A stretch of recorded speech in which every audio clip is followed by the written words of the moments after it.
Nimeweza kuona namna ambavyo Esma Platinum alivyoweza kufika katika hospitali ambayo aliweza kulazwa bibi Zuchu na ameweza kumlea mtoto wa kaka yake huku akitabasamu na kuonesha furaha kubwa akimaanisha ya kwamba kila kitu kiko sawa. Sasa kwa hiki ambacho kilichoweza kutokea kiukweli, kila mtu aliweza kufurahia na wengi wao wakasema kwa hiki kilichoweza kutokea Mungu atasimama na kila mmoja kuweza kuhakikisha bibi Zuchu anakuwa sawa kwenye kila hatua ya maisha ambayo anayopiga. Lakini watu wengi mashabiki wamekuwa wakijiuliza maswali mengi, muda wote wamekuwa wakipiga domo kuhusiana na hili sakata zima, lakini familia ya bwana mkubwa Diamond Platnumz iliweza kukaa kimya na kutokujali chochote. Kumbe kuna plani zao ambazo wao wamekaa wanaziandaa.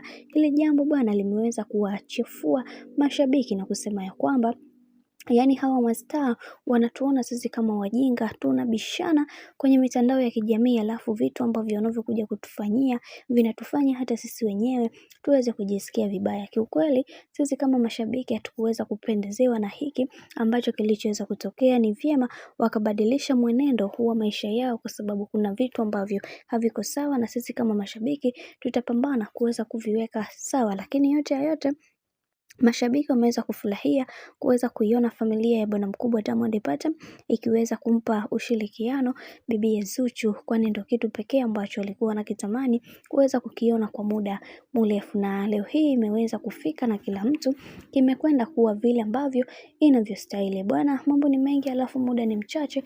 Mimi naomba nikusihi kitu kimoja, kama ndo mara ya kwanza kufuatilia channel tupendwa hii hapa ya Bizoza Media, basi nikusihi usisahau kusubscribe, kulike, kushare pamoja na kucomment, kwani ukifanya hivyo utakuwa umejiweka katika nafasi nzuri ya wewe kuweza kuenjoy na kufurahi pia katika channel tupendwa hii hapa ya Bizoza Media. Sina la ziada, nikutakia siku njema na kazi njema.